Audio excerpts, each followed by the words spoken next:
একটা কঠিন সত্য কথা বলছি, যখনই আমরা কোনো অসম্পূর্ণ তথ্যের সম্মুখীন হই তখনই আমাদের ব্রেন স্বয়ংক্রিয়ভাবে আরও জানতে চায়। যারা লাইফে এগোতে পারে না তাদের ট্যালেন্ট কম না, তাদের কৌতূহল মারা গেছে। আজ তুমি জানবে কৌতূহল কেন একজন অন্ত্রপ্রনারের সবচেয়ে বড় অস্ত্র, আর এটা ছাড়া কেন বিজনেসে টিকে থাকা অসম্ভব। কৌতূহল আসলে কি? কৌতূহল মানে শুধু জানার ইচ্ছা না। কৌতূহল মানে এটা কেন এমন, এটার ভিতরে কি আছে, আমি কি এটা আরও বেটারভাবে করতে পারি না। এই প্রশ্ন করার ক্ষমতাই মানুষকে স্টপ হয়ে যাওয়া থেকে বাঁচায়। কৌতূহল না থাকলে কি হয়? যেখানে কৌতূহল থাকে না সেখানে শেখা বন্ধ হয়ে যায়, উন্নতি থেমে যায়, মানুষ শুধু রুটিনে বেঁচে থাকে। তখন লাইফ হয় same day same month same ইয়ার। কৌতূহল থাকলে লাইফে কি ইম্প্যাক্ট পড়বে? কৌতূহল থাকলে তুমি কন্টিনিউয়াসলি শিখতে পারবে, প্রশ্ন করবে, নতুন নতুন স্কিল শিখবে, যার ফলে তুমি অন্যদের আগেই নিজের সুযোগ তৈরি করে নিতে পারবে। কৌতূহল মানেই গ্রোথ ইঞ্জিন।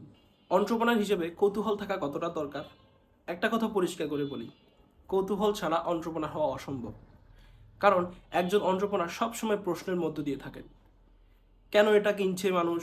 মার্কেট এখন কোন দিকে যাচ্ছে? এটা কেন কিনছে না? কিভাবে এটাকে আরও বেটার করা যায়?